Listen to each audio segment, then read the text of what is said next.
An MVP, or minimum viable product, is the most basic version of a product you can release to a target audience to see if you can provide any value at all. It is not meant to be a perfect, fully featured product. Instead, it should be ridiculously simple and is designed to be the first thing you give to your very first set of users. The key is to launch something quickly to gather real-world feedback. So, you've got a brilliant idea, but where do you even start? The pre-launch phase is chaotic, and it's easy to get lost. That's why it's crucial to have a clear set of priorities. We're going to break it down into 4 simple but non-negotiable goals.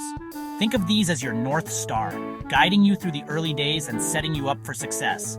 First up, and arguably the most important, launch quickly. It's tempting to spend months polishing your product, but perfection is the enemy of progress. This is where the minimum viable product, or MVP, is your best friend. The goal is to get a basic, functional version of your core idea into the hands of real people fast.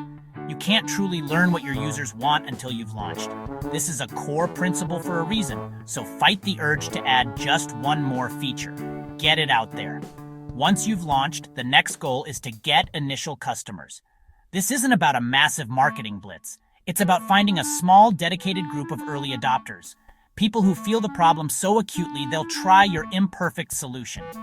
The purpose of your MVP is to attract this core group who can actually derive value from it. Find them in online communities or tap into your personal networks. You need 10 passionate users, not 100 who don't care. Many startups fail right here. Okay, you have users. Now for the part that separates successful founders from the rest. Talk to your customers. And I mean talk to them. Get on video calls, send personal emails, make it your mission to understand their world. A common mistake is dismissing feedback because the product is still rough. Founders often mistakenly think feedback on an initial shitty product is useless, but that negative feedback is pure gold. This feedback is essential for understanding what to build next. Finally, iterate. All that feedback is the fuel for your development engine. This is the build, measure, learn loop. You take user insights, make targeted improvements, and release the new version to see how users react. Then you do it all over again. This is a continuous cycle. It's also important to distinguish this from pivoting. Iteration is improving to a known problem. A pivot involves changing the you are solving rather than just fixing your solution. For now, focus on iterating. Use the feedback you receive to continuously improve your product. These 4 goals, launch quickly, get initial customers, talk to customers, and iterate, form a powerful loop that will guide your startup from a simple idea to a product that people truly love and need. The video offers a key piece of advice. Hold the problem you're solving tightly, hold the customer tightly, hold the solution you're building loosely. This means a founder should be unyielding in their commitment to solving a specific problem for a specific customer, but remain flexible with the product features and the solution itself. This mindset prevents founders from getting too attached to their initial idea and allows them to adapt based on what they learn from their users. Most startups should aim for a lean MVP, which has the following characteristics. Very fast to build. A lean MVP should be built in a matter of weeks, not months. The speaker suggests it can be as simple as a landing page and a spreadsheet. Limited functionality. It should focus on solving a very small set of problems for a small group of users. You should intentionally ignore other problems and features to maintain focus and speed. A base for iteration. The MVP is not an end goal. It's simply the first step. It provides a starting point from which to build and continuously improve your product. Let's look at some real-world proof. It's easy to think these billion-dollar giants were born overnight, but the truth is, they all started with something you could probably build in a weekend. These stories aren't just inspiring. They're a practical blueprint for starting lean. Take Airbnb.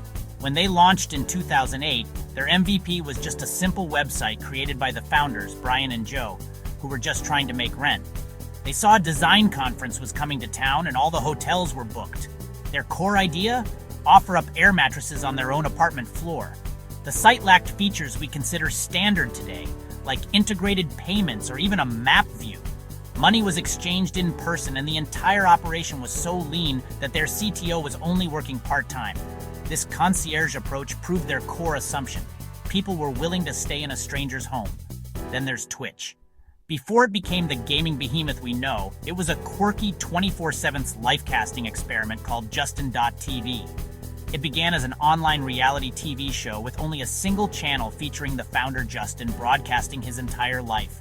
He literally used a webcam strapped to his head, and the video feed was grainy and low resolution. It had no dedicated video game content unless Justin happened to be playing one in his apartment. But the founders noticed something crucial. Viewership spiked during those gaming sessions. They listened to that user signal, pivoted the entire company to focus on gaming, and the rest is history. And what about Stripe, the company that powers payments for millions of businesses? Their initial MVP was called /dev/payments and had very few features. The founders, Patrick and John Collison, knew that integrating payments was a huge pain for developers. So instead of building a complex self-serve system, they used a Wizard of Oz approach. The founders would go to their first customers' offices and manually integrate the product for them. This hands-on approach wasn't a weakness, it was their secret weapon. It allowed them to learn exactly what their users needed, building strong relationships and a product developers loved.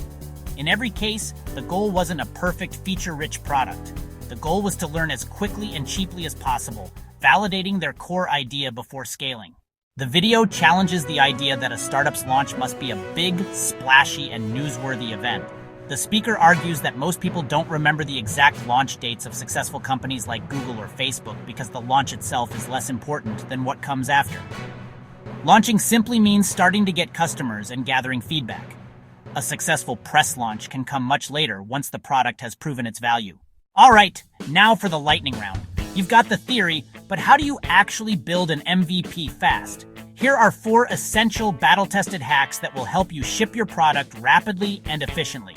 First, time box your spec. This is non-negotiable. Give yourself a hard deadline. 3 weeks is a great starting point. This constraint forces ruthless focus. You can't build everything, so you're forced to prioritize only what's essential. Without a deadline, projects expand to fill the time available, a phenomenon known as Parkinson's Law.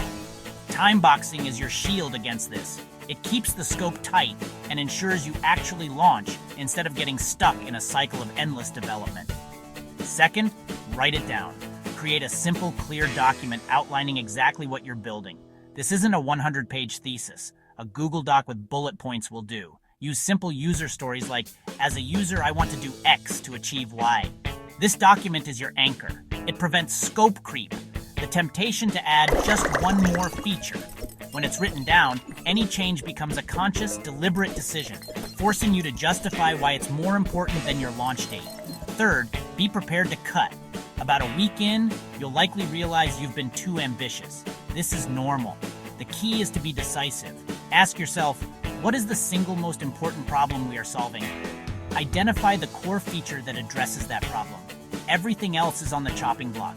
It's tough, but cutting non-essential features is the only way to hit your deadline. Remember, the goal is to launch and learn, not to build a perfect all-encompassing product from day one. Finally, and most importantly, don't fall in love with your MVP. Avoid getting emotionally attached.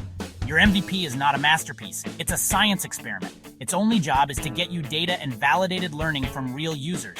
Think of it as the first draft of a book. It's meant to be torn apart, rewritten, and improved. Be ready to pivot or even throw it away based on feedback. The MVP is a learning tool, a stepping stone to the great product you'll eventually build. Here is the URL of the video, https://www.youtube.com/watch, !vi =1 HMWXN6M. Make a video of 8 minutes, and make the script according to 8 minutes.